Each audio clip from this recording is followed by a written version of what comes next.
السلام علیکم ورحمۃ اللہ وبرکاتہ۔ Welcome to Islamic minutes.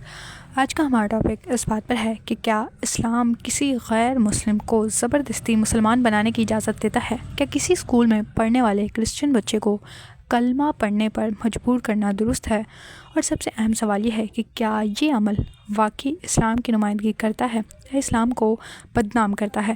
آج ہم اسی بات پر قرآن و حدیث کی روشنی میں گفتگو کریں گے۔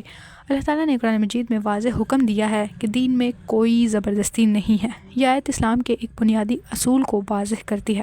کسی بھی انسان کو اسلام قبول کرنے یا اسلامی کلمات پڑھنے پر مجبور کرنا حرام ہے۔ اسکول تعلیم کا ادارہ ہے، دعوت کا نہیں، جبر کا نہیں۔ اگر کوئی کرسچن بچہ اسلامیات کا طالب علم نہیں ہے، مسلمان نہیں ہے، اس کے والدین نے اسے اجازت نہیں دی ہے، تو اسے کلمہ پڑھنے پر مجبور کرنا شریعت کے خلاف ہے، اخلاق کے خلاف ہے، آئین کے خلاف ہے اور اسلام کے بھی خلاف ہے۔ نبی کریم صلی اللہ علیہ وسلم نے کبھی کسی یہودی، عیسائی یا مشرک کو زبردستی مسلمان نہیں کیا ہے۔ نبی کریم صلی اللہ علیہ وسلم نے فرمایا، جس نے کسی ذمی یعنی غیر مسلم شہری کو تکلیف دی، اس نے مجھے تکلیف دی۔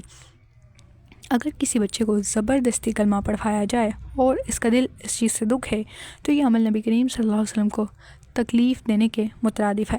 مدینہ کے اسلامی ریاستی نظام میں یہودی آزاد تھے، عیسائی بھی آزاد تھے، اپنے مذہب پر عمل کی مکمل اجازت تھی۔ یہ وہ ریاست تھی جس کی بنیاد نبی کریم صلی اللہ علیہ وسلم نے خود رکھی تھی۔